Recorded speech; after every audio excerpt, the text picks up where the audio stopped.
Buenas noches, un saludo muy cordial a toda la afiliación APSINA y a todos aquellos que nos están acompañando en este otro programa desde la otra acera.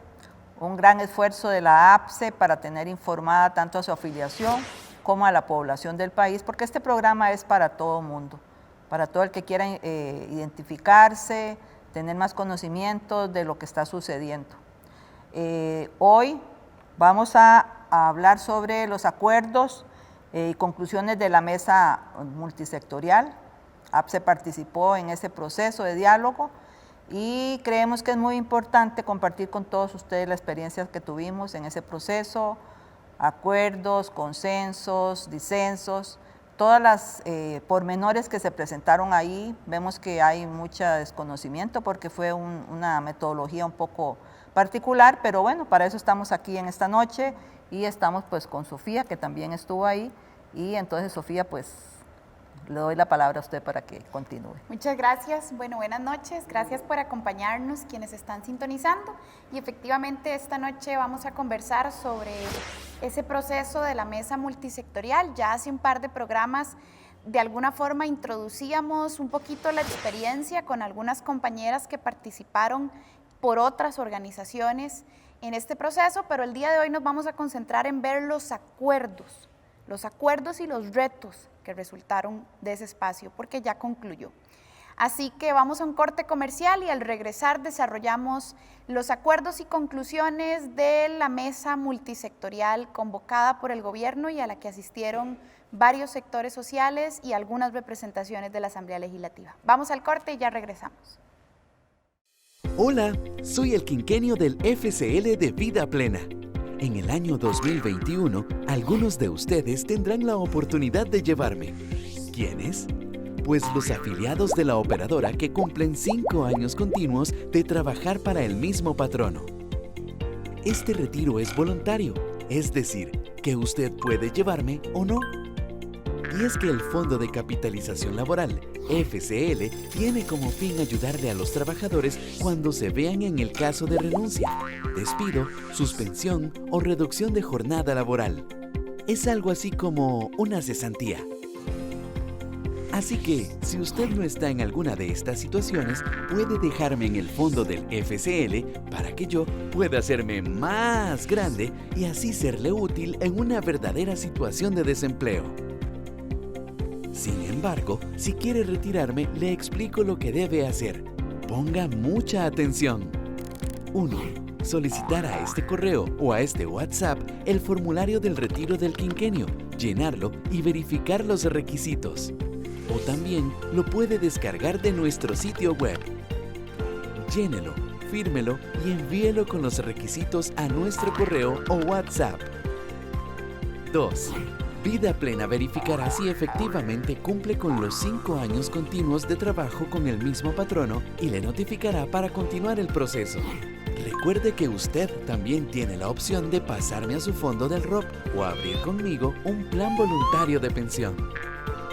En Vida Plena ya estamos listos para facilitarle la forma de que yo me vaya con usted. Por eso, le sugiero enviar la solicitud con tiempo. Vida Plena, operadora de pensiones. La Sociedad de Seguros de Vida le ofrece diferentes líneas de crédito para hacer realidad sus sueños y los de su familia.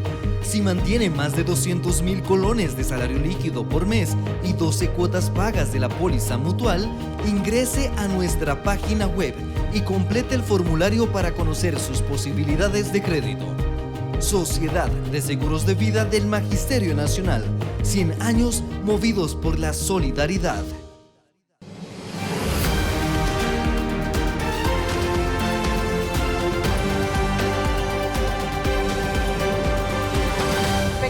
Corte comercial. Esta noche estamos hablando sobre la mesa multisectorial que fue convocada desde el 23 de octubre por el Gobierno de la República. Convocó a diversos sectores de la sociedad costarricense, incluyendo al sector empresarial, sector sindical, sectores de la economía social solidaria, sectores de mujeres también, representaciones de colectivos de mujeres, sector ambiental, sector estudiantil, sector cultural y otros sectores de la sociedad civil.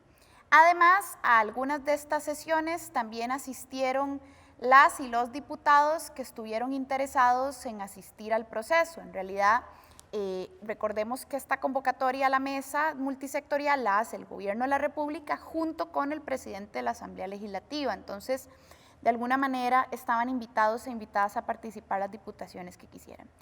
Y bueno, quizás antes de entrar a ver, les decíamos que hoy vamos a dedicarnos a discutir los acuerdos, ¿verdad? Y ya el proceso ya que terminó, pues leer un poco el balance, pero primero recordemos un poquito cómo funcionaba, doña Saray, porque el gobierno la convocó, la mesa multisectorial la convocó que iniciara el 23 de octubre, pero en realidad las sesiones de discusión por el fondo, por temas, empezaron por ahí del 5 de noviembre, es decir, que existió como semana y media en que la mesa se reunía exclusivamente para acordar la metodología de cómo iba a funcionar.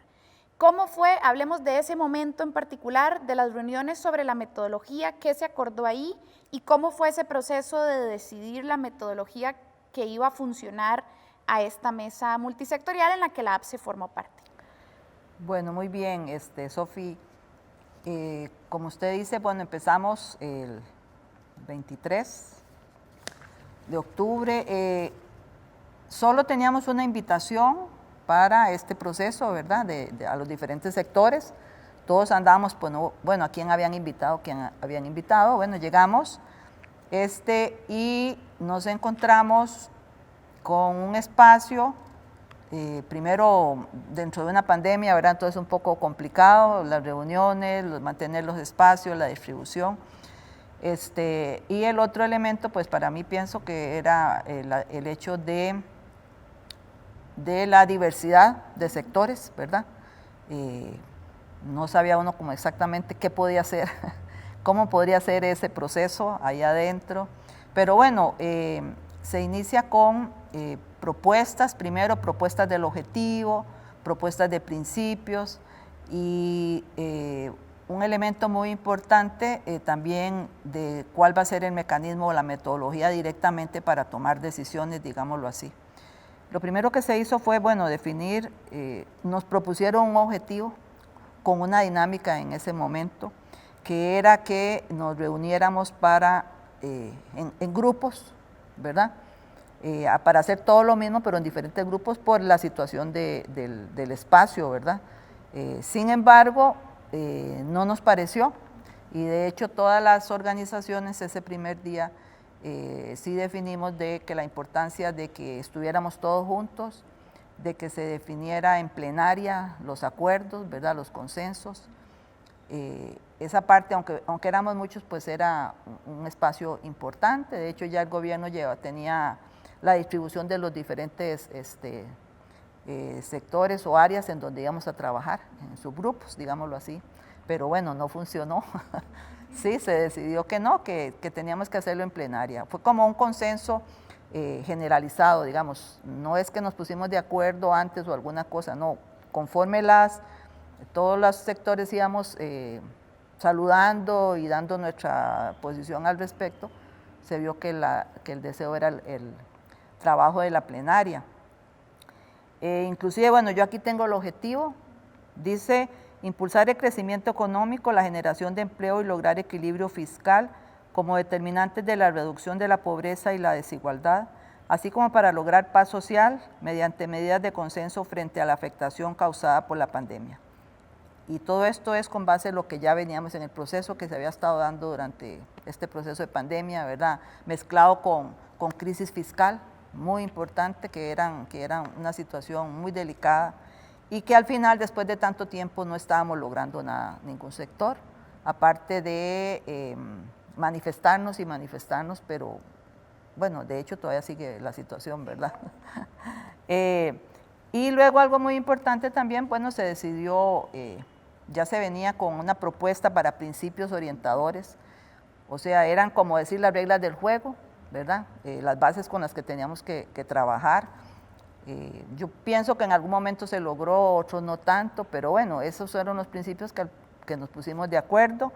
El principio del respeto, todas y todos somos importantes, Todas y todos aportamos de acuerdo con nuestras posibilidades y capacidades, ¿verdad? Eso es respeto al otro, ¿verdad?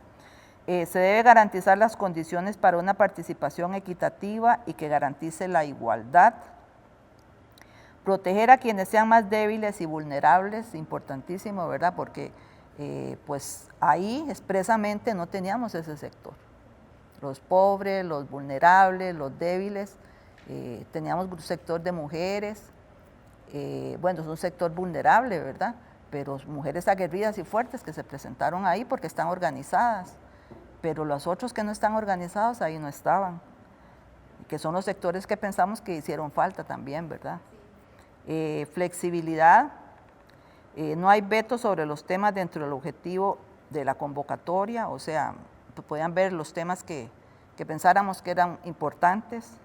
Responsabilidad y sentido de urgencia, buscar la construcción de consensos o acuerdos. Esta parte es muy importante que quede claro, porque si no, no vamos a entender todo el proceso que se hizo.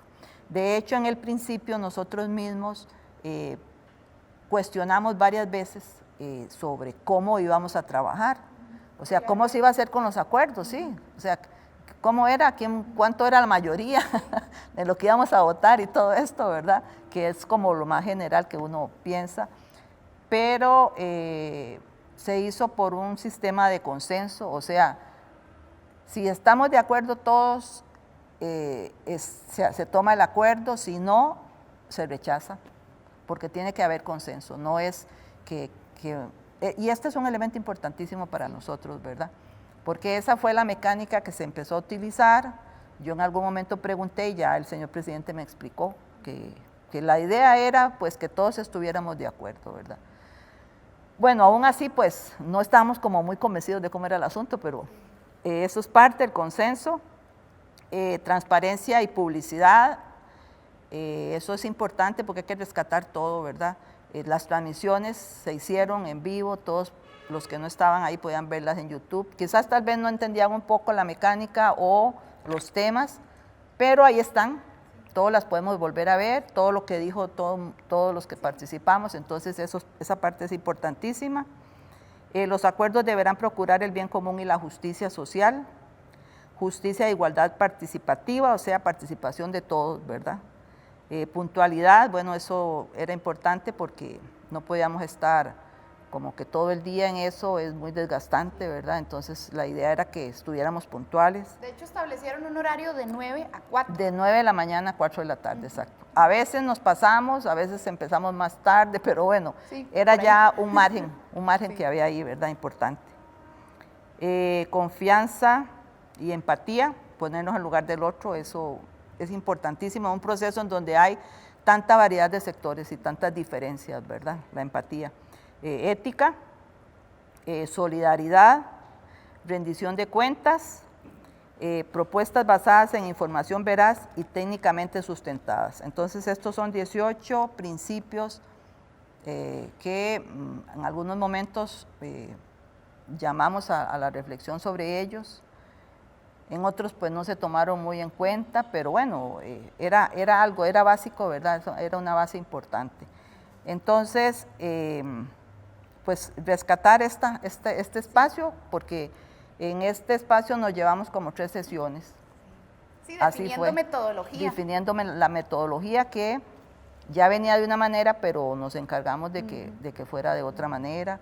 Bueno, gobierno proponía, por ejemplo, en el caso de las asesorías, que yo les acompañé como asesora, gobierno lo que proponía originalmente en las sesiones metodológicas era que estuvieran aparte los asesores de la plena política. Sí, cierto, muy importante eso, Sofi, que fue lo que generó ahí como un disgusto, porque inclusive nosotros dijimos, no, queremos a los asesores aquí en medio del proceso, ¿verdad? Y ahí fue donde se definió entonces que bueno, que iban a ir 2 personas de titulares, una persona, por lo del aforo, y un suplente. Después se ingresó con otro suplente, y luego los técnicos de las asesorías, ¿verdad? Sí. Que ya entonces se buscó el mecanismo para que trabajaran en conjunto. Sí. Y la metodología con respecto a este proceso, conforme íbamos avanzando, iba cambiando, porque por la cantidad de propuestas que habían. Sí. muchas propuestas y muy poco tiempo. Entonces, pues eso era complicado, ya se llevaba propuesto de que buscáramos por lo menos cubrir el 2.5% del PIB, ¿verdad? Cuestión que pues no se logró completamente en ese sentido, pero bueno, hubo otras cosas, ¿verdad?, que se lograron, otras que no se lograron, pero bueno, eso vamos a ir conversando, pero lo importante es que este es, como decir, el marco de referencia en el que estuvimos inmersos. Entonces, por hablar de esta situación de la plenaria, entonces resulta que había un espacio para que se reunieran los técnicos y vieran, las propuestas que habían, y luego otro espacio con la plenaria, que otro elemento importante era que los técnicos iban a ver las propuestas y analizar, digamos, tal vez su orden o, ¿verdad?, cómo iban organizadas, qué posición tenían inclusive las mismas organizaciones, pero era solo para clasificar, porque solamente la plenaria era la que podía decir si algo estaba o no estaba, ¿verdad? Los técnicos no tenían la potestad, por más enojados que estuvieran o por más... No podían vetar No nada. podían vetar absolutamente nada, ¿verdad? Nada más se llevaba la indicación en cuáles se habían acuerdos, en cuáles no hubo acuerdos, se daban observaciones, se daban nuevas redacciones, pero siempre al final la plenaria era la que decidía por consenso, ¿verdad? Bueno, eso es muy importante y además, como para que se den una idea, la plenaria estaba constituida como entre 60 y 70 personas que representaban alguna organización. Digo entre 60 y 70 porque eso variaba un poco, ¿verdad? Los primeros días algunas organizaciones rechazaron la invitación, Sí. otros días otras ya no fueron, otras sí fueron. Entonces como que variaba un poquito, pero más o menos se movía entre 60 y 70. Y efectivamente, y bueno, se hizo en el Centro de Convenciones en Heredia precisamente por el asunto Por del el espacio, ¿verdad? sí. Y como es la pandemia, además la complejidad de las distancias y toda la logística. Sí, en eso era muy estricto porque sí estábamos constantemente con alcohol, teníamos Sí. alcohol en la mesa. Y mascarilla. La mascarilla, el micrófono se pasaba siempre, primero se ponía alcohol, ¿verdad? Sí. Habían personas especiales solo para eso. Sí. Y a los que a veces les gustaba, algunos que les gustaba andar sin mascarilla, pero inmediatamente Los regañaban. y les indicaban que tenían que ponerse la mascarilla por el bien de todos, ¿verdad? Sí. Entonces, en ese aspecto sí hubo mucha seguridad. Sí, correcto. Y efectivamente, como decía doña Saray, los primeros días fue un poquito difícil acomodarse porque la cantidad de propuestas era simplemente inmanejable. Las primeras sesiones de reactivación económica, la matriz de Excel era de 1028 propuestas y los técnicos no sabíamos ni qué hacer con eso tan enorme, y a gobierno le costó muchísimo los primeros días como tener una metodología de trabajo. Ya luego, como al tercer día, ya pudimos ordenarnos realmente, y entonces ustedes, ahorita que vamos a ver los acuerdos, van a notar que los primeros 2 días, reactivación económica, pleno empleo y pobreza, lo que hay es como una especie de lluvia de ideas, de las cuales algunas al final se medio acordaron, o sea, sí quedaron unos acuerdos, ahorita lo vamos a ver, pero la gran mayoría de temas de reactivación económica no quedaron en acuerdo porque la metodología de los primeros días era realmente muy deficiente. Ya para la tercera sesión, en la que se discutían temas fiscales, ya gobierno incluso hizo como un cambio de equipo, y entonces la mesa técnica la pasaron a dirigir 2 ministros, una ministra y un ministro, que ahí, digamos, ordenaron mucho más el proceso, y entonces ya se pudo avanzar para tener listas, ya propuestas pulidas, acercamientos técnicos que se llevaban a la plena, y la plena decidía si sí o si no. Entonces ustedes van a notar eso en los acuerdos. Tal vez, Sofía, Sí. ahí para agregarle, inclusive los mismos temas, Sí. la escogencia, digamos, sí se propusieron, no sé si usted lo iba a mencionar, Sí. que se propusieron temas y que al final pues tuvimos que decidir si se quedaban así o cambiaban, en fin, Correcto. ¿verdad? Sí, se valía todo, ¿verdad? Se valía todo, en tanto la plena era la que tenía el voto final y definitivo, porque es la plena política la que tenía las representaciones titulares. Entonces fue una dinámica, digamos, que costó bastante al principio, pero al final, digamos, que caminó. Y básicamente la plena se reunía se reunía miércoles, viernes y sábados, y las mesas técnicas nos reuníamos lunes, martes y jueves, y también acompañábamos las plenas. Sí. Entonces, de esa forma se iban procesando los temas para finalmente verlos en las plenas. Entonces pasemos a ver ahora sí los acuerdos de este proceso que duró un mes. Aquí ustedes van a hacer un buen poquito, porque son 58 acuerdos, pero sí queremos como transparentarlos todos con ustedes para que puedan conocer el detalle. Y si alguna persona desea consultar el documento oficial, ese documento está en la página del Gobierno de la República, porque se abrió una página web solo para el proceso de diálogo. Entonces es como dialogomultisectorial.com, una cosa así. Y ahí ustedes pueden, digamos, descargar todo, fotos, documentos, matrices en Excel, etc. Pero bueno, empecemos entonces. Este proceso duró cerca de un mes. Los primeros días fueron discusiones metodológicas, cómo iba a funcionar la mesa. Esa es una gran diferencia con el primer intento que hizo gobierno. Acordémonos que el primer intento de mesa de gobierno no daba ese chance. El Estado de la Nación impuso metodología. Sí. Esa primera mesa fracasó, no se llegó a abrir. Esta segunda mesa ya sí tenía ese cambio. No había una imposición metodológica, sino que la propia mesa la acordó. Y entonces ya los acuerdos que vamos a ver funcionaron en base a este calendario que están ustedes observando. 3 semanas en las que ya discutimos temas de fondo, ¿verdad? La primera semana fue jueves, viernes, sábado, 5, 6 y 7 de noviembre. La segunda semana fue miércoles, viernes y sábado, 11, 13 y 14 de noviembre. Y la tercera semana fue miércoles, viernes y sábado también, 18, 20 y 21 de noviembre. Vean que cada sesión ya tenía temas programados que tenían que verse. Entonces vamos a empezar y vamos a ir día por día viendo qué fue lo que se discutió y qué fue lo que se acordó. Les cuento que en términos generales, esta fue la cantidad de propuestas que se presentaron a la mesa. De todos esos días, todos esos días, se presentaron 2.301 propuestas. De 2.301 propuestas, solo pudimos analizar 259. Vean qué montón de iniciativas que por razones de tiempo simplemente se escapaban a las posibilidades materiales del espacio, no pudimos ver una gran mayoría de temas. Y ahí hay de todo, ¿verdad? Entonces, digamos, esto sí remite un poquito a la complejidad del espacio, pero también habla de que los sectores son capaces de proponer muchísimo y de que hay muchas iniciativas y que lo que precisamente ha faltado es espacios donde verlas, discutirlas e intentar consensuarlas, porque iniciativas hay, vean la cantidad presentadas. Y finalmente se llegaron a 58 acuerdos. De esas 259 que se analizaron, en 58 existieron puntos de encuentro y en las demás no. ¿Cuántas iniciativas presentó cada sector? Bueno, el sector que más iniciativas presentó fue el empresarial, seguido por el sector sindical.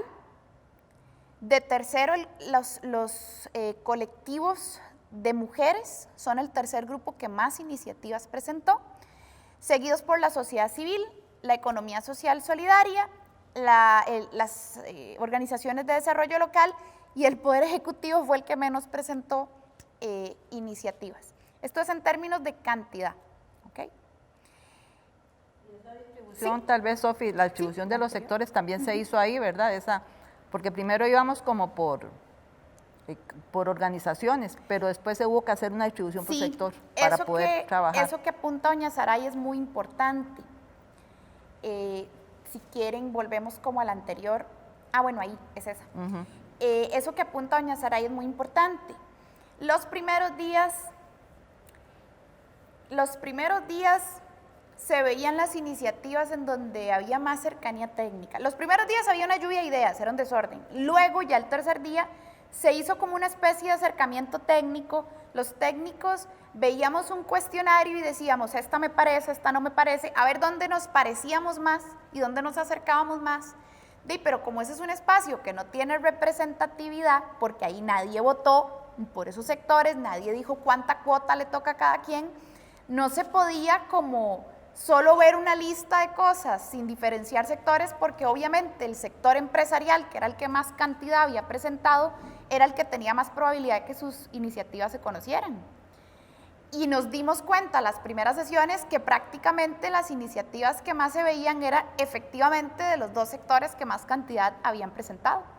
Entonces, a partir de ese momento, lo que se hizo fue decir, vean, ok, vamos a ver las iniciativas que quedan como en el ponderado de cercanías, pero vamos a empezar también a ver del sector de mujeres, que nos diga el sector mujeres cuál tema quiere ver en reactivación económica como prioritario. Y entonces eso se hizo con cada sector y eso permitió que los sectores básicamente no se agarraran. Porque de ahí llegó un punto en el que uno decía, ay, pero suave, ninguna de mis iniciativas se ven. Y es válido, hay sectores que se presentaron y no se veían. Entonces, eso fue lo que se hizo y ese cambio metodológico ayudó muchísimo a que la mesa no se desordenara. Un poco considerando lo que hablamos de los principios de justicia, ¿verdad? Exactamente, porque se trata de que todos son importantes y de que no se valía atropellar a nadie. Exacto. Entonces sí se intentó y funcionó en ese aspecto. Ahí están agrupados ahora por temas. De todas las 2.301 iniciativas, estas están agrupadas por temas. La mayor cantidad de iniciativas fueron las de reactivación económica. Era simplemente inmanejable. El Excel en serio era de 1.028 líneas y uno no sabía ni qué hacer con esa cantidad tan enorme de propuestas en tan poquísimo tiempo. Además, no es como que uno pueda batear, ¿verdad? Yo no puedo recomendar una cosa si no hay consultas y estudio al respecto. Porque son temas muy técnicos. Súper técnicos y súper delicados, ¿verdad? A lo mejor acordás algo ahí y afecta a alguien y entonces era muy, muy delicado. Ahora van a ver ustedes lo que pasó con las sesiones de reactivación, empleo decente y pobreza. El segundo tema que más iniciativas tuvo fue el del gasto. Bueno, esto evidentemente coincide con la perspectiva empresarial, porque como ellos eran los que más presentaron propuestas, obviamente eran los dos temas que más les interesaban. La tercera fue la de fraude fiscal, que muchísimos sectores presentamos iniciativas. La cuarta, ingresos y exoneraciones. La quinta más presentada fue fiscales. Eso de fiscales de consenso ahorita les vamos a explicar cómo y qué trata, pero era como cositas fiscales que usted dijera, las voy a presentar porque no causan roncha. Entonces, sí, todos estábamos de acuerdo. Exacto, entonces era como para dar chance de antes de entrar a pelear por otras cosas, primero empezar por cositas como básicas. El sexto tema fue activos del Estado y el séptimo deuda pública. Este gráfico corresponde a la cantidad de iniciativas por tema, no al orden en que fueron vistos, sino a la cantidad de iniciativas por tema. Entonces, ahora sí, ¿qué acordamos en cada uno de estos temas, habiendo visto toda esta cantidad de iniciativas que se presentaron? El jueves, empecemos por observar qué fue lo que vimos el jueves, y esa compañera que ustedes ven ahí es Tita Torres, que representaba el Foro de Mujeres del INAM, y era una organización que estaba presente. Bueno, el día de reactivación económica, el primer jueves, ya les dijimos que los primeros días fueron muy difíciles metodológicamente y entonces lo que ocurrió fue que simplemente se hizo una lluvia de ideas. ¿De cuáles temas? De todos esos que ustedes ven a la izquierda. Entonces, no es que sean acuerdos, esos temas que dicen lluvia de ideas no son acuerdos, sino que la plenaria, el presidente y la mesa facilitadora dijeron, a ver, sectores, díganos qué tema les interesa. Y entonces alguien levantaba la mano y decía, bueno, al sector sindical le interesa que el Banco Central tenga más participación en la reactivación y se meta en el pleno empleo. Ok. Entonces eso es, la lluvia de ideas es eso. Los sectores dijeron temas que les interesaban. Por cierto, la APSE pidió ese último que dice regulación de precios de medicamentos y que no salían varios documentos, sí. Pero logramos que saliera en la lluvia de ideas. Está ahí en el informe. Y bueno, entonces es como una lluvia de ideas, no son acuerdos, sino que eran los temas que a los sectores que estaban ahí más les interesaban. Eso se supone que la mesa técnica los iba a estudiar para regresarlos a la plenaria para que la plenaria votara o decidiera, porque no se votaba, por consenso decidiera que sí, que no. Ahora van a ver que la gran mayoría de temas por razones de tiempo no se pudieron ver.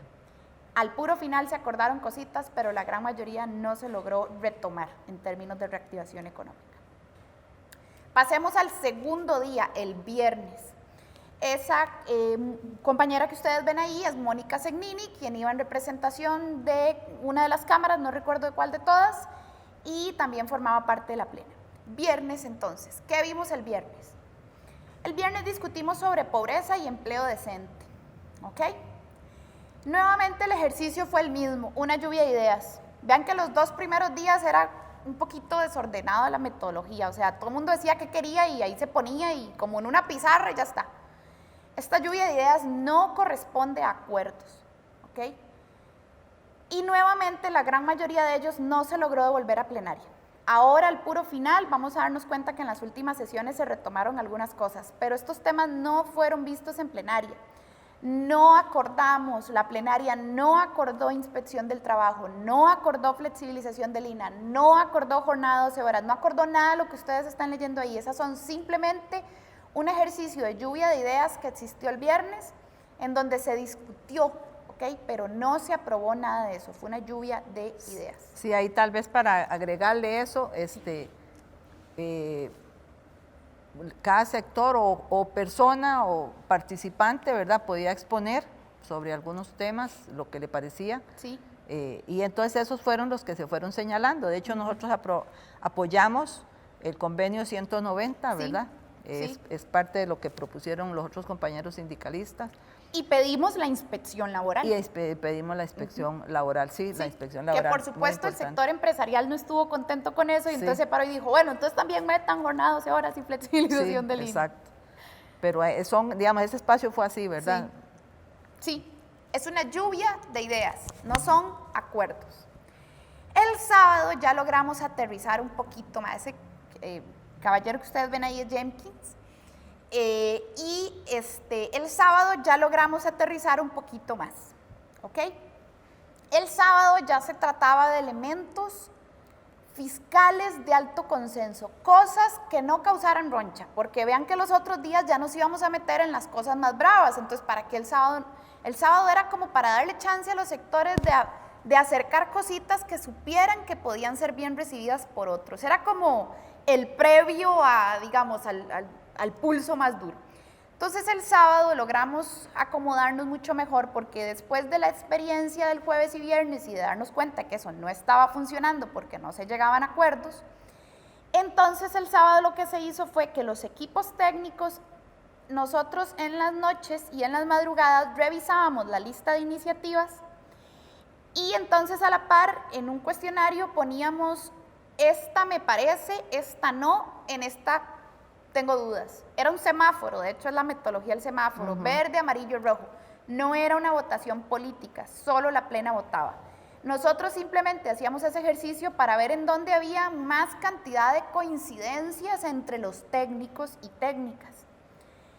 Y siempre con el cuidado de que cada sector también pudiera ir sumando cositas, aunque eso se hizo hasta la siguiente semana. Esa metodología permitió que ya llegáramos a listas más razonables, que no eran una lista de 1000 cosas, sino una lista de 50 que podíamos procesar.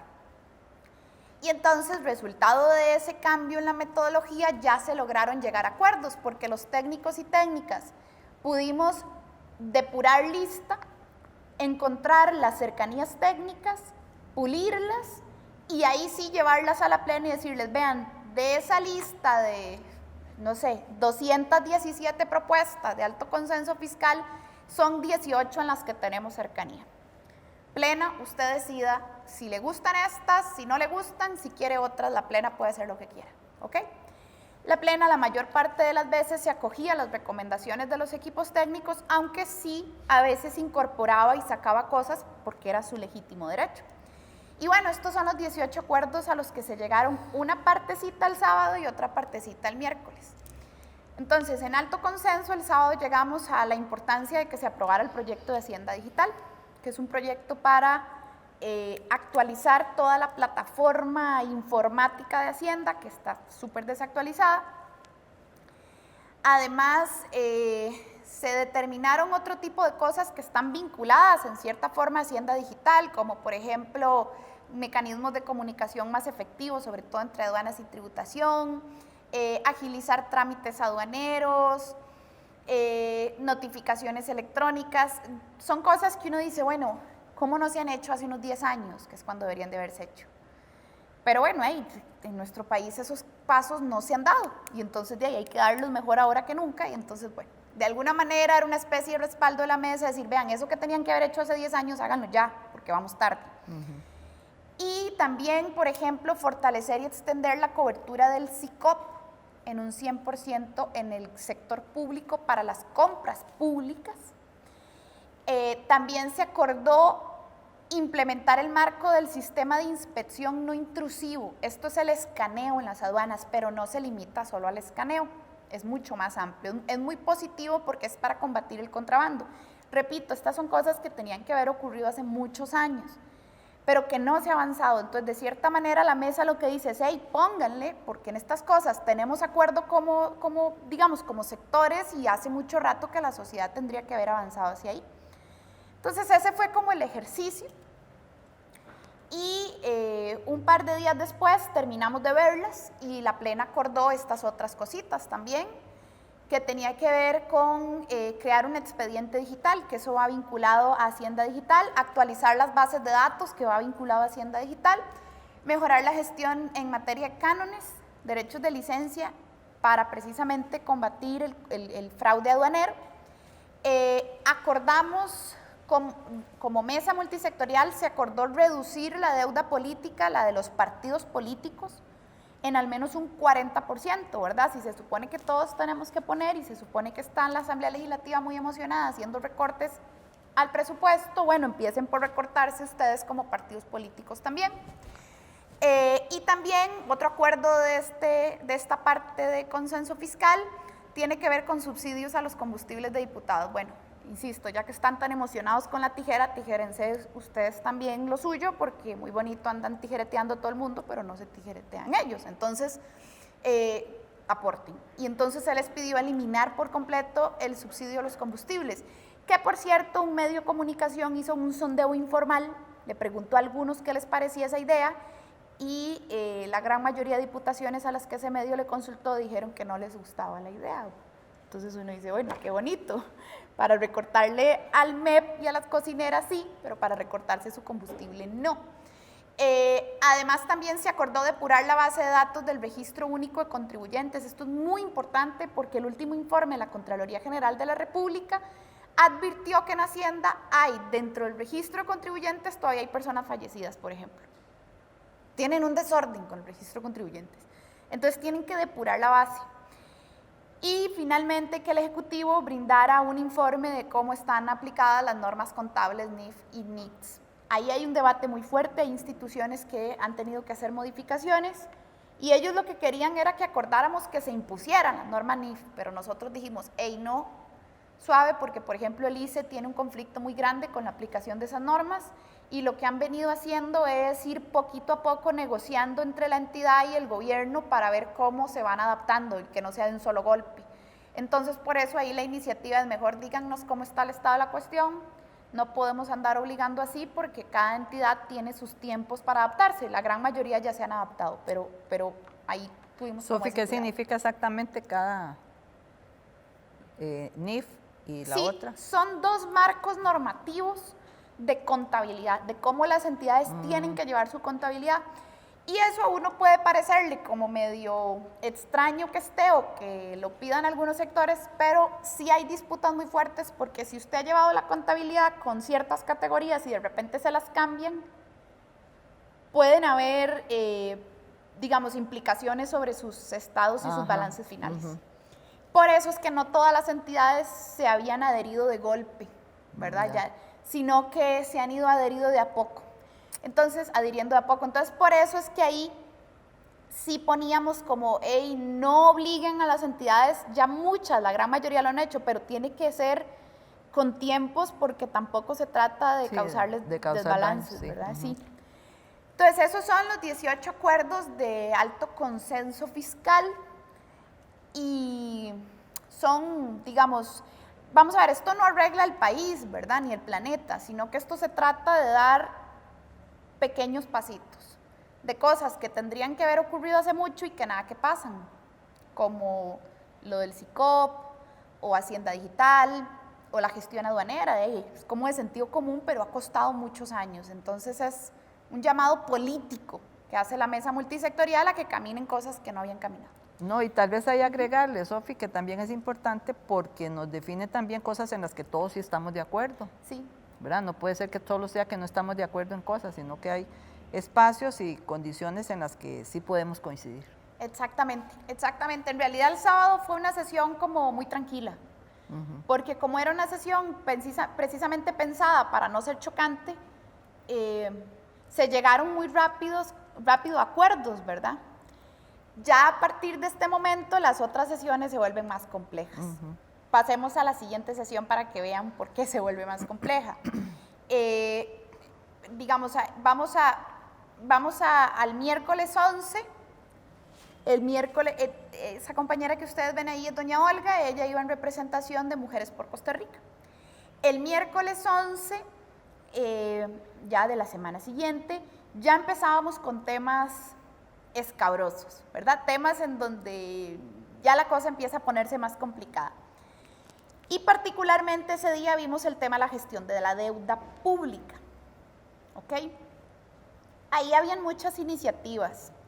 El sector empresarial, por ejemplo, propuso, quién sabe cuántas veces, que se vendieran empresas públicas para pagar la deuda, ¿verdad? Ya ahí empezaban a existir claramente choques muy fuertes, pero gracias a la metodología que se había llegado hasta ese momento, lográbamos depurar un poquito para intentar no entrar a donde teníamos pleitos, sino entrar a donde podíamos tener algún tipo de cercanía. Y aquí se generaron 8 acuerdos en particular. Lo primero es que muchos sectores, y a mí eso me llamó la atención, muchos sectores pedimos que la deuda pública se transparentara, ¿ok? Algunos sectores le llamaban auditoría, otros le llamaban transparentar, otros publicar listas, pero de fondo lo que todos esos sectores estaban pidiendo es, hey, díganos quiénes son los tenedores de deuda, dónde están, cómo se llaman, cuáles son los montos, cuáles son, digamos, hay o no hay principios de deuda ilegítima, ¿verdad? Un poco, eso es muy importante porque es una forma de mantener control y fiscalización sobre la deuda. Yo hubiera querido que quedara la palabra auditoría de la deuda pública, porque las auditorías también intentan encontrar deuda ilegítima. Pero bueno, no se pudo y lo que quedó fue transparentar. Entonces el Ejecutivo se comprometió a publicar un informe con toda la información referente a tenedores, que son los que tienen la deuda, ¿verdad? Además también diversificar bonos, diversificar la deuda con diferentes instrumentos. Un sector dijo, bueno, los bonos verdes, canjear deuda barata por cara, son mecanismos de diversificación. Nosotros ahí el detalle que anotábamos es, bueno, ok, pero con cuidado, ¿verdad? Recordemos que una gran parte de la deuda en Costa Rica es interna. Y una buena parte de la deuda interna la tienen entidades de naturaleza pública, ¿verdad? Entidades como Jupema, para que quien nos escucha se dé una idea de que el manejo de la deuda tiene que ser cuidadoso. No podemos quebrar a esas entidades que adquieren bonos, pero necesitamos renegociar la deuda porque estamos llegando a tasas de interés absurdamente insostenibles. Entonces, vean, esto se los contamos para que ustedes se den una idea de lo complejo que en realidad es discutir sobre deuda, porque no es tan fácil como decir, ay, no paguen nunca más. Es que no le debes al Fondo Monetario o al Banco Mundial. La gran mayoría de la deuda en Costa Rica es interna, se le deben a prestamistas aquí, en el suelo tico. Además, se pidieron estudios sobre el análisis de riesgo y viabilidad de mecanismos de deuda, que se supone, uno creería que el gobierno ya ha hecho cosas así, pero bueno, ellos nos decían, bueno, algo hemos hecho, pero no le hemos dado tanta forma. Bueno, entonces háganlo y publíquenlo para que la gente lo conozca. Además, también se acordó que Costa Rica se sumara a las gestiones que se están haciendo en la ONU para mejorar las condiciones de la deuda de los países pobres y de renta media. Y eso es muy importante porque a nivel internacional hay países que están diciendo, hey, yo no puedo pagar la deuda externa, ayúdenme. Inclusive el Banco Mundial cuando empezó esta pandemia, le dijo a otros prestamistas y a los países, sí necesitan que les ayuden con flexibilizar esos créditos externos porque la pandemia les causó una crisis muy fuerte. Entonces, un poco esa iniciativa número 6 o ese acuerdo tiene que ver con que Costa Rica no se haga el maje, sino que participe de esas gestiones en la ONU, sumándose a las voces que piden que a los países más pobres y de renta media se les readecue las condiciones de su deuda por solidaridad. Y el último acuerdo tiene que ver con instar a la Asamblea Legislativa para que apruebe la ley Pagar, que de hecho es una ley que ya acaba de ser un día de estos votada yo creo que inclusive en segundo debate, que tiene que ver con pasar por una única vez los superávits de algunas entidades a caja única al gobierno central para que tenga liquidez. Y esto hay que decir que esta es una ley que el Ejecutivo ya había negociado con esas entidades, entonces ya esas entidades habían accedido. Y de hecho en la Asamblea Legislativa pasó, digamos, caminó sin mayor problema. Estos son los 8 acuerdos sobre gestión de deuda a las que llegamos el miércoles. Por supuesto, no se acordó vender ninguna empresa pública para pagar la deuda, a pesar de que algunos sectores lo pidieron. Lo pidieron. Sí. El viernes 13 también vimos otro tema complicado. Los 2 compañeros que se ven, bueno, de hecho, casi todas las caras que ven ahí son compañeros y compañeras del sector sindical, ¿verdad? Está doña Marta, está don Luis, está Coronado. Allá atrás, creo, si la vista desde acá no me falla, también hay una compañera de un sindicato. Xiomara, ¿verdad que sí? Sí. De Citeco. Sí. Entonces, bueno, el viernes les ponemos estas fotos como para que ahí se den una idea de las caras y, digamos, humanicemos un poco como los rostros detrás del proceso. El viernes 13 ya entramos también a un tema bien complicado, bien denso, porque era un tema que para nosotros tiene muchísimo peso, que es el del fraude fiscal. Y en el fraude fiscal, lamentablemente no logramos analizar más de 200 iniciativas, pero sí se lograron estos 6 acuerdos. 6 acuerdos que considero positivos. Digamos que falta mucho, mucho más por caminar, pero que son positivos. Lo primero tenía que ver con algo muy elemental que toda política pública debería tener, pero ahí en nuestro país, por alguna razón, a veces lo básico no sucede, que es que usted tenga indicadores de metas a las que quiere llegar, ¿verdad? Es decir, póngase una meta de recaudación, póngase metas de capacitación y cúmplelas. Bueno, esas cosas básicas, es que vean que a veces en nuestro país nos toca empezar por cosas tan básicas, ¿verdad? Es decir, cualquier hacedor de política pública tendría que saber que los indicadores son como básicos, pero bueno, está bien. Acordamos que establezcan los indicadores. Acordamos, el segundo para mí es muy, muy importante porque tiene que ver con actualizar las estimaciones de fraude. A nosotros y a nosotras nos han criticado muchísimo por decir que el fraude fiscal es del 8.22% del PIB. Lo dijimos en la reforma fiscal en el 2018 porque ese era el último estudio que Hacienda había hecho. Y uno no se puede inventar un dato, ¿verdad? Y ese fue el último estudio que Hacienda hizo y decía que era 8.22 el incumplimiento tributario, que es la suma de evasión, elusión y mora. Después, don Nogui Acosta, quien fuera viceministro, decía que no era 8, que era 6 o 4, a veces se confundían las entrevistas de cuánto era. Ya luego el exministro de Hacienda, Rodrigo Chávez, dijo sí, es 8.22, está entre 6 y 8 dependiendo del estudio que uno lea. Entonces hay como un enredo muy grande entre cuál es el dato, porque lo que sucede es que hay estudios de diferente año y de diferente metodología que no son comparables entre sí. Entonces aquí lo que pedimos es, vean, actualicen esa carambada, actualícenla de una vez por todas, pero pedimos, porque pueden ser muy vivillos, actualizan con una metodología que solo calcule una cosita y no otra, y entonces dicen que el fraude fiscal bajó. Entonces les dijimos, no solo brechas, que brechas tributarias no estima evasión, no del todo. No es solo brechas, es también incumplimiento, porque el fraude fiscal en realidad es incumplimiento tributario, que sí lo estima todo. Entonces ahí, después de unas discusiones muy, muy largas y tediosas en la mesa técnica, logramos llegar a una redacción que, digamos, que básicamente nos gustara a todos y a todas, en donde se decía, bueno, actualicen los 2 estudios. El de brechas y el de incumplimiento, pero actualícenlos porque estamos en pleno 2020 y ustedes la última vez que hicieron un estudio de esto fue hace más de 5 años, en el caso de incumplimiento. Brechas sí tiene 2.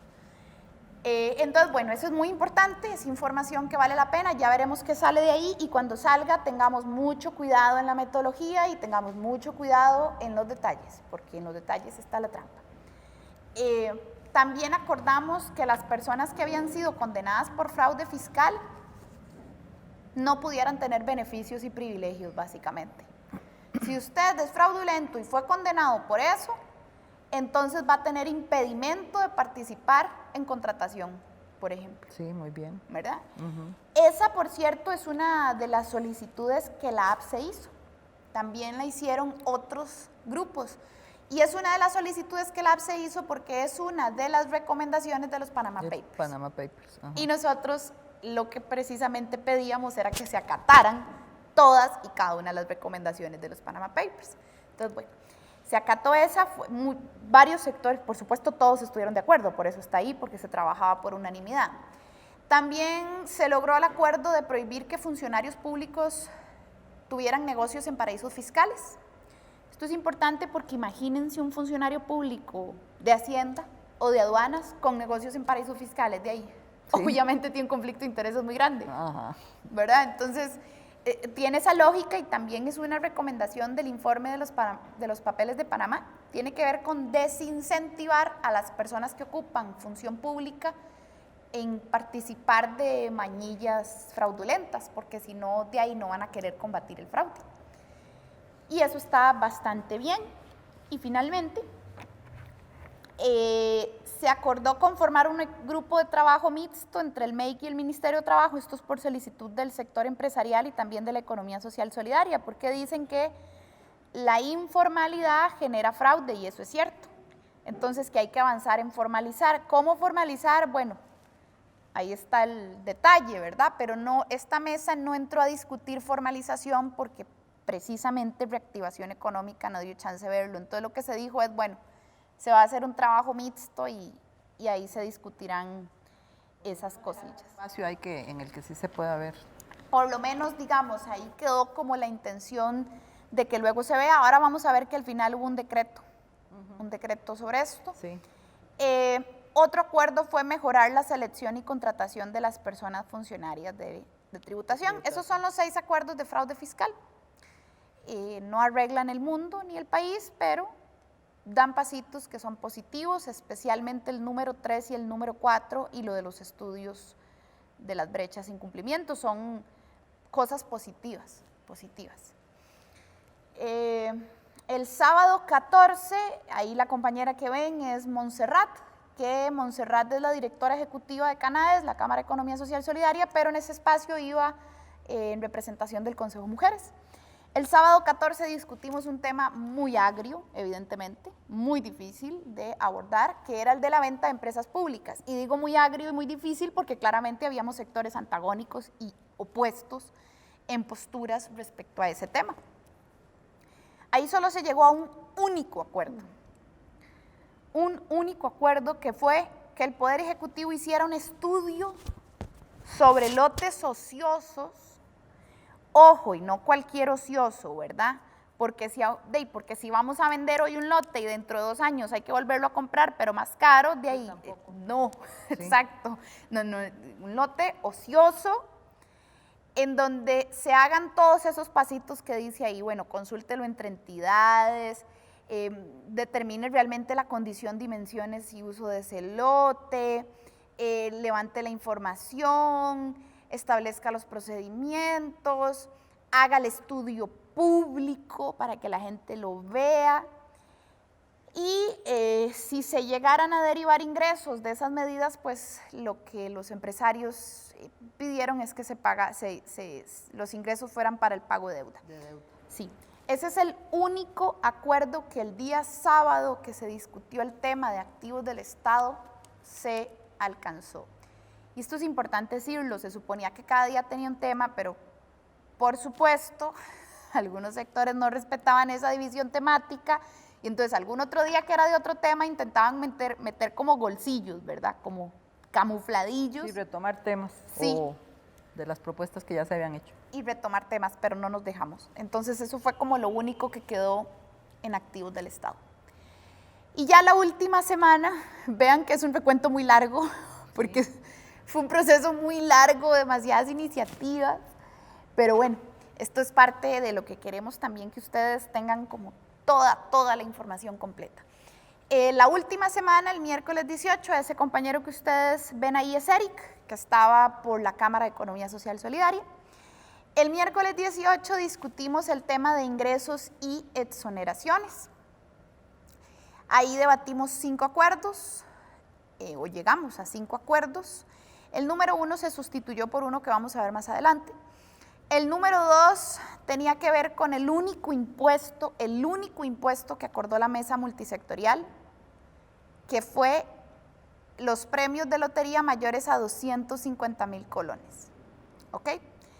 Simultáneamente se acordaron también estudios. Vean que lo que se acordó fue básicamente estudios, ¿ok? Poder Ejecutivo haga un estudio de las exoneraciones. Poder Ejecutivo haga un estudio de la canasta básica. Poder Ejecutivo firme una directriz para seguir con un nuevo consejo porque los temas claramente no dábamos abasto. Sí, quedaron demasiados temas pendientes. Faltó mucho tiempo, muchísimo.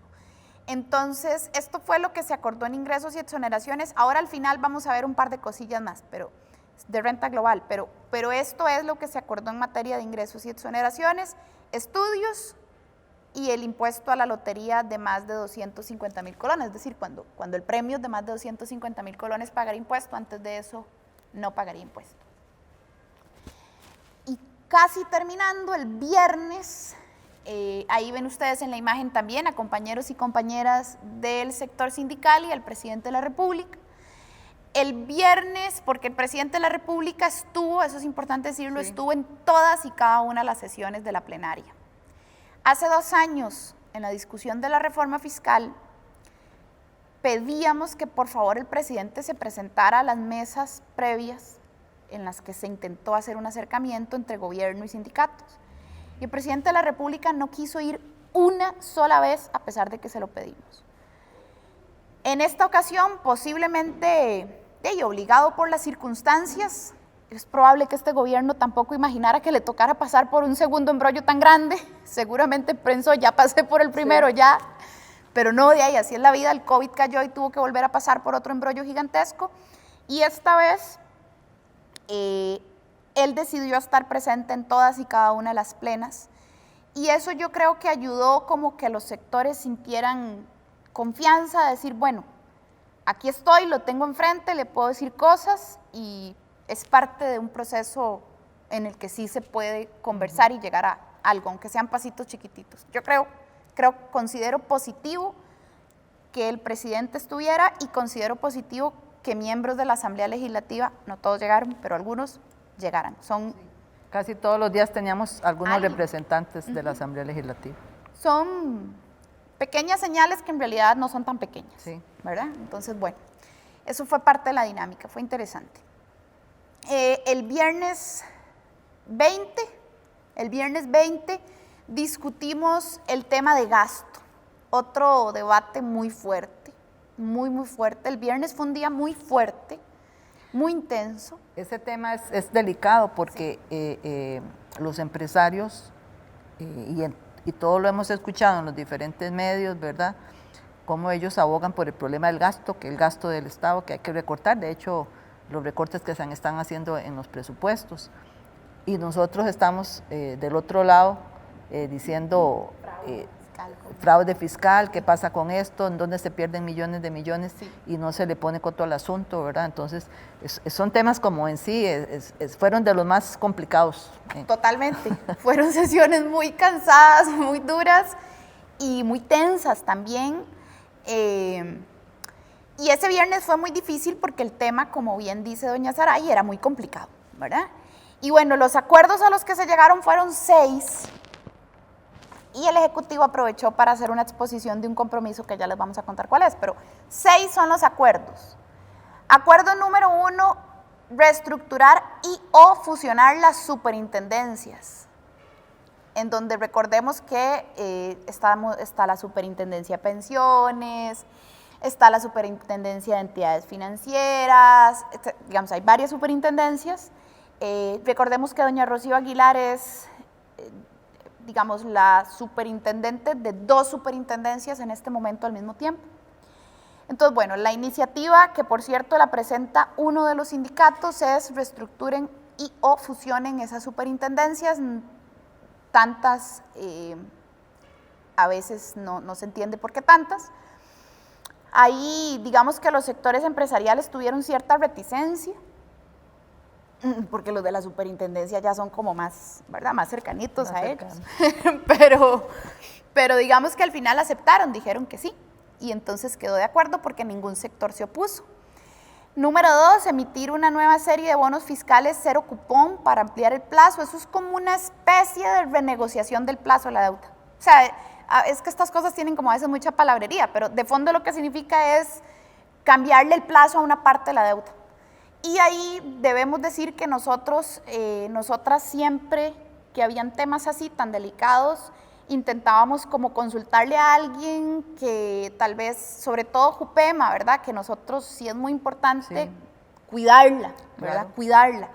Y creo que los 3 sindicatos del magisterio procuraron cuidar a Jupema en la mesa, que no es lo mismo que proteger intransigentemente, ¿verdad? No, sí necesitamos que haya un proceso de renegociación por el bienestar de Costa Rica, pero siempre pensando en, digamos, en que las pensiones de los profesores y los trabajadores del sector educación no se vaya al traste, ¿verdad? Sí, porque es parte de con lo que se hace ahí, o sea, que usa el Jupema para multiplicar el dinero para el pago de pensiones, ¿verdad? Exactamente. Es el fondo que hay. Exactamente, entonces siempre lo que tiene que ver con deuda, por principio sí necesitamos procesos de renegociación de deuda. Las tasas de interés del mercado local son abusivas, y son abusivas en gran parte porque además la situación se ha ido volviendo muy complicada, y ya para que sea atractivo casi que los prestamistas locales tiran las tasas para arriba. Pero por otro lado también tenés que procurar que los fondos de pensiones no quiebren. Ese es el delicado equilibrio y balance con el que analizamos todas y cada una de las iniciativas que tuvieran que ver con esto, para que ustedes lo sepan y tengan la tranquilidad respecto al tema. Y entonces ese acuerdo número 2 permite darle un respiro a las finanzas públicas, un poquito, digamos, unos meses, porque readecúa unos plazos de ciertas partes de la deuda. El tercer acuerdo tiene que ver con que el tercero no es un acuerdo, este era el que les iba a decir. Sí, es un compromiso. Un compromiso que presentaron ahí. Sí, el Poder Ejecutivo, como ustedes sabrán, siempre está muy preocupado por demostrarle a los sectores más empresariales que sí está dispuesto a recortar, ¿verdad? Entonces, para hacer eso, en medio de la sesión del viernes, pues expuso una lista de recortes. Y entonces ahí varios sectores, incluyendo la APSE, doña Saray se paró y dijo: nosotros no estamos de acuerdo con recortes. O sea, una cosa es que el Ejecutivo venga aquí y exponga lo que quiere hacer, y si quiere desmantelar el Estado Social de Derecho, eso es una cosa que quiere hacer el Ejecutivo, pero la mesa no respalda eso. Y eso es muy importante. El número 3, y ahí lo dice, no es un acuerdo. Simplemente es que el Ejecutivo expuso que quería recortar 170,000 millones más, por debajo de la regla fiscal para el 2022. Es un compromiso que ellos tienen con nosotros, no, ¿verdad? Con algunos sectores. Número 4 fue de discordia, porque fue el acuerdo de vender la cartera de crédito de CONAPI. Y ahí fue muy complicado, porque la APSE dijo no. No estamos de acuerdo. No estamos de acuerdo, pero el problema fue que se suponía que todos los acuerdos se tomaban por unanimidad. Y entonces con solo una persona que se parara y dijera: hey, no me parece esto, ya no podía quedar como acuerdo. Así habíamos funcionado por casi 3 semanas. Bueno, ese día la APSE dijo: no, yo no estoy de acuerdo con la venta de la cartera de crédito de CONAPE porque debilita las finanzas de CONAPE. No es que CONAPE se cierra la noche a la mañana, es que las debilita. Su sostenibilidad financiera se debilita, combinado a otro montón de cosas. La APSE sacó un comunicado de eso, ustedes pueden leerlo si tienen como las duditas del tema. Pero lo cierto es que dijo no, y aún así la mesa lo tomó de acuerdo. Eso fue, debo decirlo, muy desagradable, no se vale, se suponía que era por unanimidad. Pero bueno, la mesa lo tomó por acuerdo. Y el número 5 tiene que ver con pedirle al Estado que publique un inventario de los alquileres del Estado para ver dónde es que hay abusos en esos alquileres, que por cierto hay varias noticias que salen, ¿verdad? De que Sí, el de edificio... las cantidades sí, que se pagan por edificios. Y a familias políticas, Exactamente. ¿verdad? No a los mortales, sino a Sí, ciertos sí. grupitos de poder. Entonces, bueno, fue un acuerdo, ya que estamos hablando del gasto y estamos tan ocupados por la eficiencia, bueno, vengan y nos cuentan cómo son esos alquileres del Estado y a quién se le pagan. Ese es un acuerdo. Y el sexto acuerdo también es controversial. Es controversial porque el sexto acuerdo es renta global y nosotros sí estamos de acuerdo con renta global, pero no con cualquier renta global. Y acá vamos a diferenciar un momento que es renta global y que es renta mundial. Renta global tiene que ver con que yo, Sofía, recibo ingresos de salario, de asalariada, recibo ingresos porque tengo una empresa, recibo ingresos porque compré algún activo financiero en Alemania, en la bolsa de valores, ¿ok? Es decir, un sujeto, un contribuyente, tiene diferentes ingresos según la actividad. Y la renta global se trata de gravarle todos esos ingresos. Se trata de tener la capacidad de mirar que ese contribuyente recibe riqueza del salario, de que es dueño de una parte de Walmart, de que es dueño de algún activo cotizado en la Bolsa de Valores de Londres, y entonces que ese contribuyente pues contribuya por todas esas riquezas mediante una especie de unificación, ¿ok? Eso es renta global, es gravar las rentas, unificar rentas según la naturaleza de la riqueza. Por otro lado, existe lo que se llama renta mundial. La renta mundial tiene que ver con la extraterritorialidad. Yo, Sofía, vivo en Costa Rica, pero produzco riqueza de alguna manera en España, ¿verdad? O voy y vengo, pero soy contribuyente costarricense, sea que a veces esté aquí o a veces esté en otro lado, soy contribuyente costarricense y tengo negocio en alguna otra parte y recibo ingresos aquí, a mi país de origen, a Costa Rica.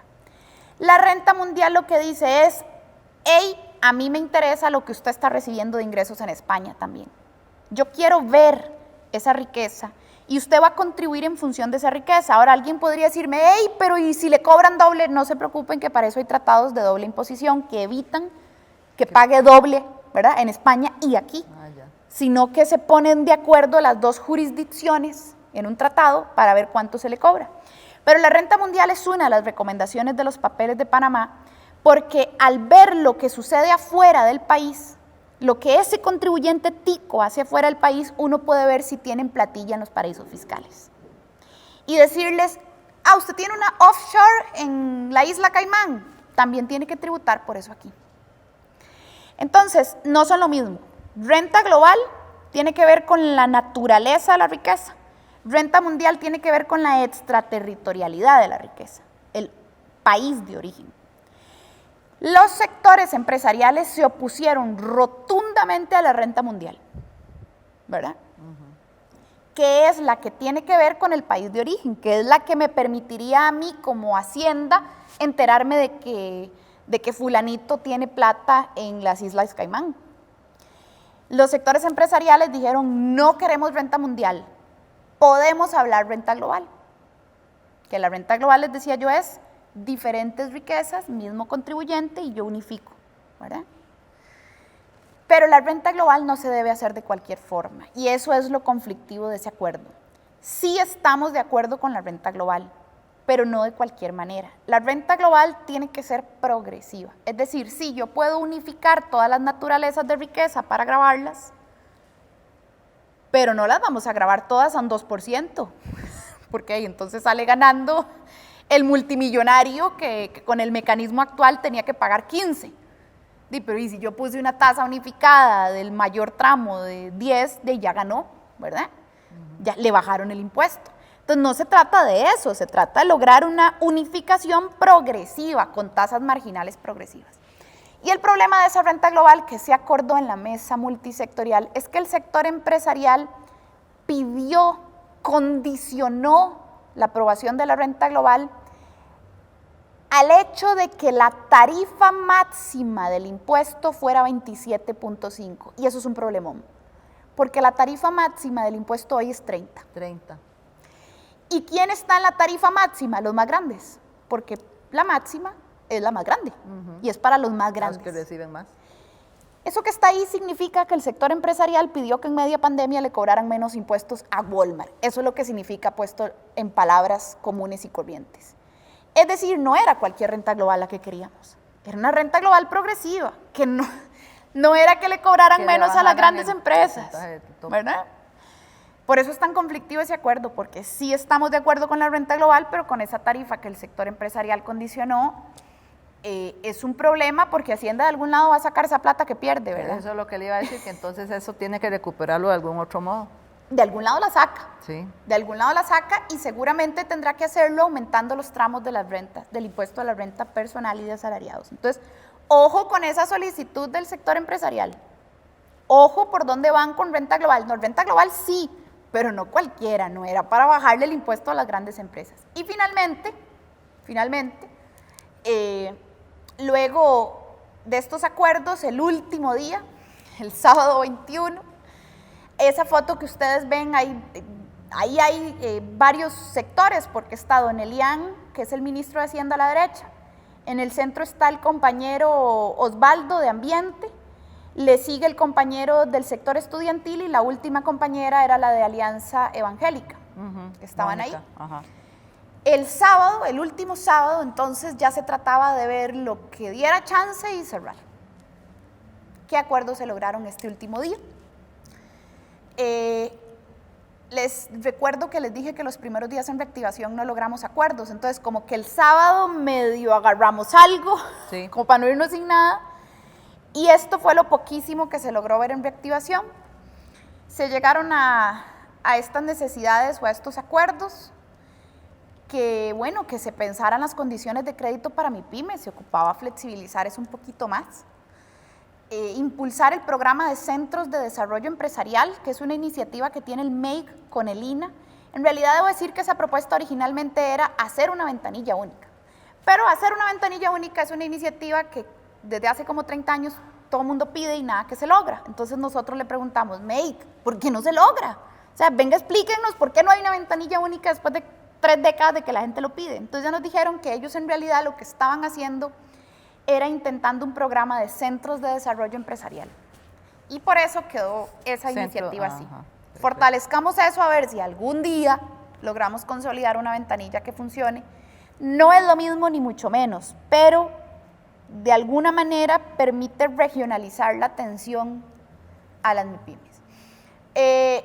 Para las mujeres este tercer punto fue un logro muy importante. Ellas lograron, y eso a mí me alegra como mujer también, se logró impulsar una política nacional de los cuidados, que el IMAS ya está construyendo, pero que le hace falta, ¿verdad?, más carnita y más participación, pero bueno, ahí quedó precisamente que se le metiera más el hombro a eso, y sí es muy importante, los cuidados no son un tema menor. Hace unos meses el Banco Central publicó el estudio de las cuentas satélites del trabajo no remunerado, y resulta que las mujeres amas de casa producen un equivalente de riqueza igual al 25% del Producto Interno Bruto. Producen riqueza que nadie reconoce. Nadie las reconoce, ¿verdad? Entonces, discutir el asunto del cuidado es realmente importante en términos de construir una sociedad más justa. El número 4 tiene que ver con algo que yo diría que el Ministerio de Trabajo ya tiene que hacer, pero bueno, como les dijimos hace un rato, a veces hay que pedir cosas básicas porque no se hacen. Entonces, bueno, se pidió que por favor mapearan la situación laboral para identificar dónde hay necesidades de formación.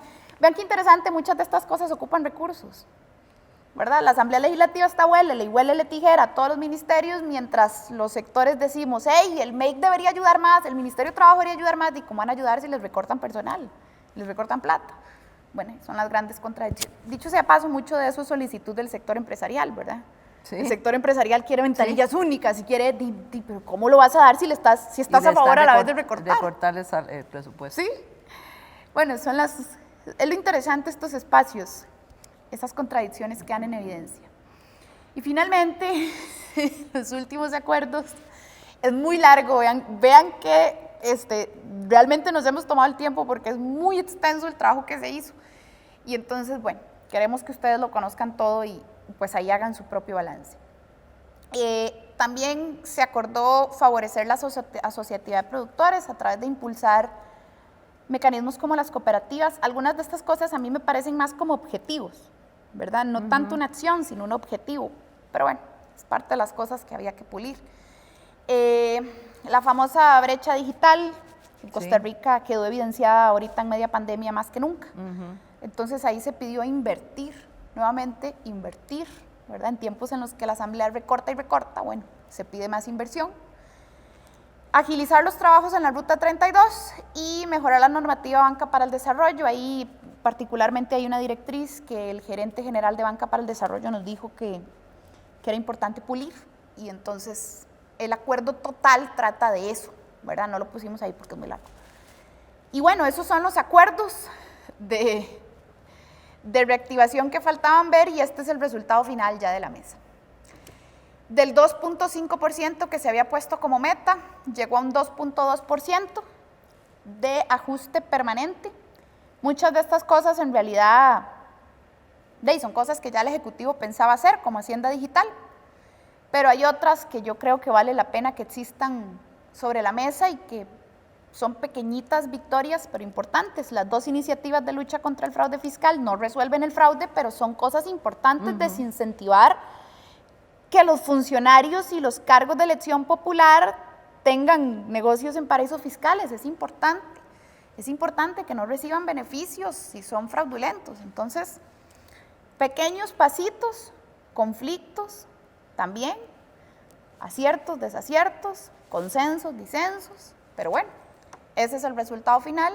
Y lo último que ocurrió fue que el gobierno, el presidente de la República, firmó una directriz para convocar a un nuevo consejo, derogando el decreto anterior y creando un nuevo decreto con el propósito de que la conformación de este consejo sea más amplia, para no perder, digamos...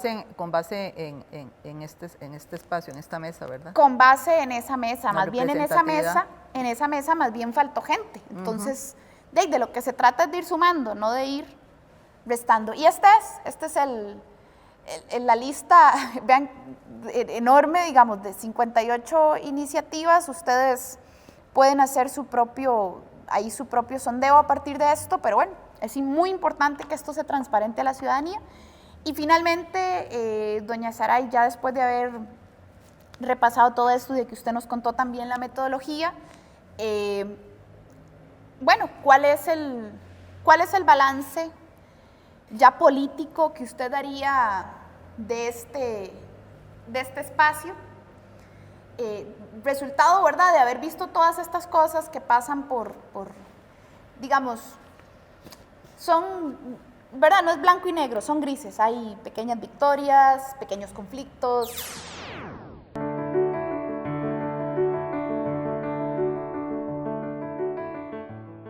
Yo encontré en Jupema, primero, al firmar la pensión, la confianza, que estaba seguro que a través de ellos iba a recibir el estipendio mensual. Esa es la primera mención que voy a hacer. Y segundo, la oportunidad que me dio en el campo profesional antes de jubilarme, porque nos ofrecía todo el magisterio cursos, y los que queríamos sacábamos de nuestro tiempo y los hacíamos. Yo recibí muchos cursos de enseñanza de la matemática, que era lo que me gustaba. Definitivamente todos los educadores confiamos en Jupema. Algunos proponen vender las empresas del Estado como solución al déficit fiscal, pero esto no es una buena idea. Las empresas públicas mejoran nuestra calidad de vida en temas como salud, educación, seguridad y acceso a recursos como el agua y la electricidad. Pero estamos tan acostumbrados que olvidamos que en otros países esto es un lujo. Vender empresas públicas tiene consecuencias que no nos dicen. Si los servicios básicos se privatizaran, los precios se volverían inaccesibles para miles de personas. La realidad es que su venta no aportaría prácticamente nada para arreglar el déficit, sino que empeoraría las finanzas del Estado. Las empresas públicas, aparte de pagar impuestos, pagan aportes grandes que las empresas privadas no pagan y que si se privatizan, dejarían de aportar. En APSE sabemos que las instituciones tienen oportunidades de mejora, pero venderlas no es mejorarlas, es perderlas. La solución al déficit fiscal no es desechar lo valioso que tenemos, es arreglar los problemas que lo originaron. Fraude fiscal, corrupción y regresividad. Justicia para la billetera tica. Un mensaje de APSE.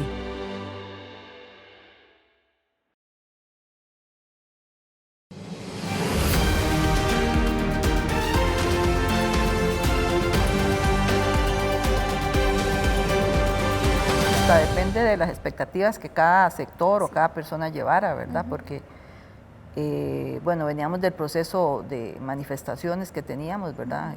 Cierres y de todo, por las diferencias con la cuestión del Fondo Monetario y también pues de las acciones que estaba tomando el gobierno, ¿verdad? Entonces es importante este espacio porque nos permitió, bueno, primero conocernos más como sectores. Como decía Sofía, bueno, estoy poniendo estas personas para que vean un poco la cara de los que estuvimos. Eso es un poco la diferencia, ¿verdad? Nos pudimos ver la cara y decir las cosas de manera respetuosa también, eso sí es importante, ¿verdad? Pero cada espacio, cada sector, pues, diciendo lo que le parecía, y igual que nosotros. Como decía usted también, faltan sectores, eso lo debe de considerar el presidente para ese decreto que quedó ya, dice que para el 17 de diciembre pues ya debe estar conformado, sí, ¿verdad?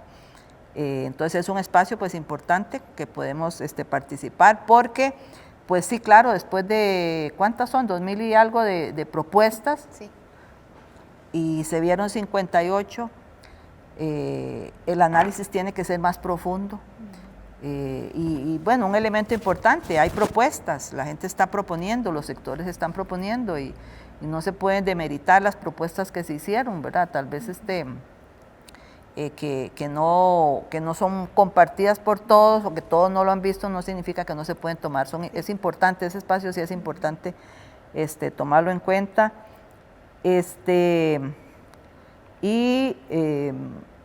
Pues en el caso de nosotros, específicamente como organización, sí tuvimos espacios de propuestas buenas. Por ejemplo, había una propuesta que decía que se le aplicara un 1% a los salarios mayores de 2.500.000 públicos y privados y a las utilidades de las grandes empresas. De las grandes empresas.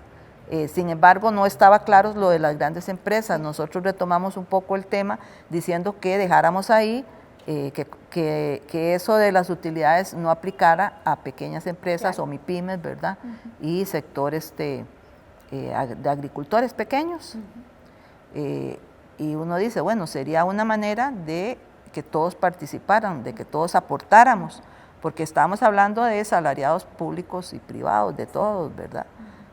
Pero no hay consenso al respecto. Una parte del sector empresarial no quiso después el viernes, sí, retomarlo de las utilidades. Exacto. Digamos, son cosas que hay ahí que uno diría, bueno, hubiera sido un gran logro, pero bueno, para ellos no, para nosotros pues sí, sí. Aunque tuviéramos que aportar, pero parte de lo que siempre hemos dicho es que todos aportemos. Según su riqueza. Ya estamos en condiciones difíciles, ¿verdad? Entonces eso hay que tomarlo en cuenta. Y otro elemento importante también es sobre los papeles de Panamá. Sí. Estuvimos casi a punto de que lo pudieran aprobar. Era solo lo que estábamos pidiendo, que se pidió después de que se hizo la propuesta, que no era de nosotros, bueno, era de nosotros, pero también sí, hubo otros sectores que estuvieron de acuerdo. Era que nada más se dijera que se viera en la Asamblea Legislativa. O sea, era todo, era solicitar inclusive a la Asamblea Legislativa que lo vieran. Que lo conocieran. Que lo conocieran, nada más, ¿verdad? Pero bueno, tampoco, entonces, pero son situaciones que se dieron en medio de esa situación. Y sí quiero aclarar que cuando se vio lo de la renta global, nosotros no estábamos en la plenaria, ¿verdad? Lo vimos después, porque pues ese día fue un poquillo complicado por lo de CONAPE, sí. y que nosotros, como principio de todo este proceso que lleva la APSE y que llevan los diferentes sindicatos, el movimiento, se habla de la no venta de activos del Estado o empresas, ¿verdad?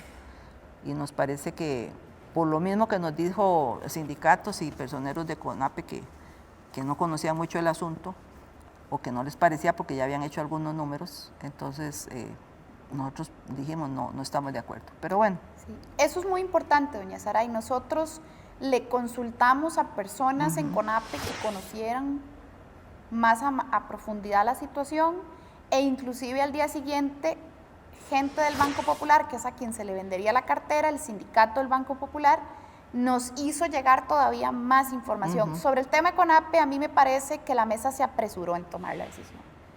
Debieron de haber, y eso doña Saray lo puntualizó muy bien en la plena, debieron de haberse tomado con más calma esa discusión antes de aprobarla. Porque tampoco se vale como que llegue un tema y que ustedes nada más le digan, mire, es que tal y tal cosa, pero usted no tiene estudio, no está claro, no sabe quién, porque son temas delicados, ¿verdad? Tienen que ver con gente, tienen que ver con cómo vaya a incidir en la economía y en la población. Entonces, y uno responsablemente no es solo el decir no por no, tiene que haber un respaldo, ¿verdad? O sí por sí, tampoco. Entonces, esos son un poco los principios, ahí por lo menos... al final, pues de ahí la gente quedó contenta en el sentido de que el proceso se pasó, que estábamos ahí los que empezamos casi prácticamente, que se quedó un espacio abierto, que sí hay muchas cosas que hacer, muchas, ¿verdad? Hubiéramos querido que quedaran más, que sí hay presión entre sectores, pero ya conocemos que sí hay más sectores, que sí hay, en el caso de nosotros, que sí hay más personas y más grupos que piensan igual que nosotros, ¿verdad? No solo el sector sindical, que hay sectores que apenas logran llegar, las condiciones económicas no son la mejor.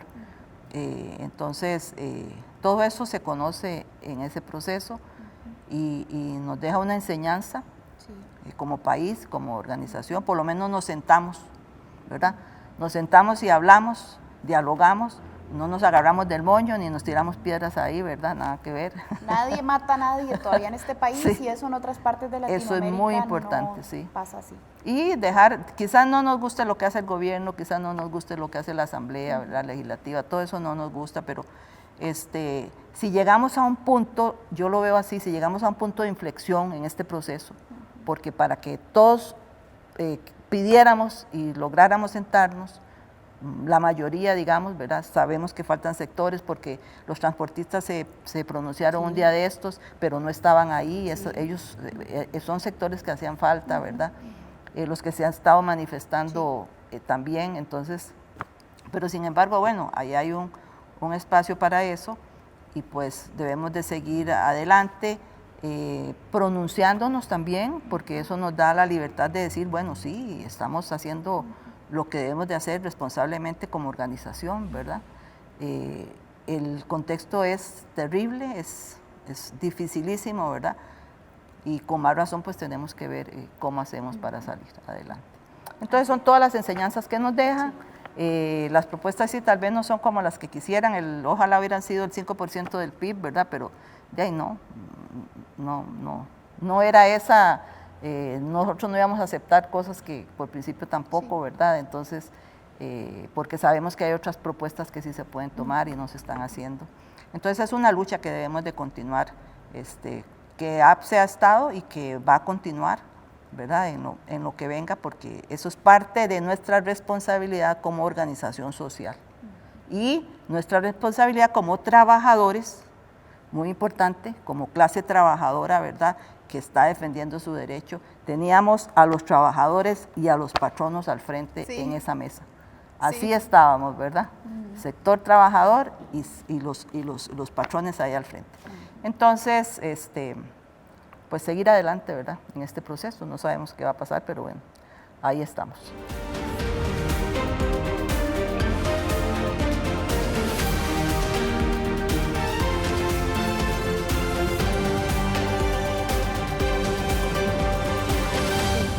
Yo creo que también una ganancia de este proceso tiene que ver con el hecho que los sectores tuvieron que pasar de las consignas a las propuestas.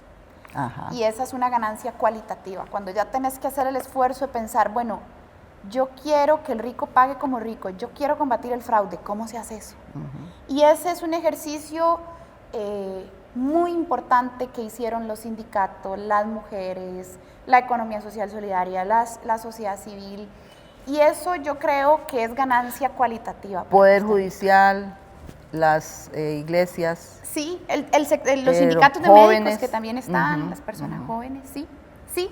Yo creo que es un buen esfuerzo, digamos, pasar de las consignas a aterrizar propuestas. Yo creo que es un ejercicio muy importante, sumado a lo que doña Saray también nos decía, bueno, vernos las caras, decirnos las cosas de frente, ver dónde se acuerdan, dónde no, y decirnos, no, eso no, yo no estoy de acuerdo.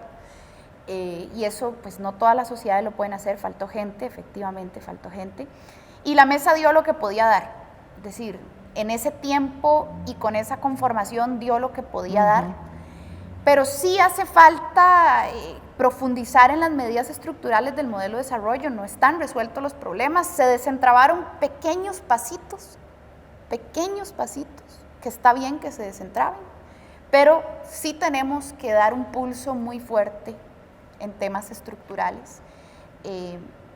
Pero bueno, es un ejercicio de democracia interesante. Ojalá que esos tejidos que se construyeron entre sectores pues no se destruyan, ¿verdad? Los movimientos sociales pudiendo hablarse entre sí también es una ganancia muy positiva. En fin, lo último que quería chismearles antes de terminar el programa tiene que ver con la historia que nos ponía doña Saray sobre la mesa, los papeles de Panamá, porque el sector sindical pidió que quedara como acuerdo exigirle a la Asamblea conocer el informe. Y como anotaba doña Saray, muchos sectores estuvieron de acuerdo, mujeres, cooperativas, municipalidades que también estaban ahí. Inclusive una parte del sector empresarial dijo que sí, pero dos cámaras encabezadas por doña Vanessa y por doña Mónica Segnini tomaron el micrófono y dijeron no, eso no es tema de este espacio. Y por eso no pasó la iniciativa. Pero vean qué interesante, ojalá puedan ustedes ahí revisar de vez en cuando algunos de esos YouTube. Eso es una ganancia de este espacio también, que la gente pueda mirar qué piensa cada uno, cuáles son los intereses de cada sector. Eso es importante, transparentar quién es quién.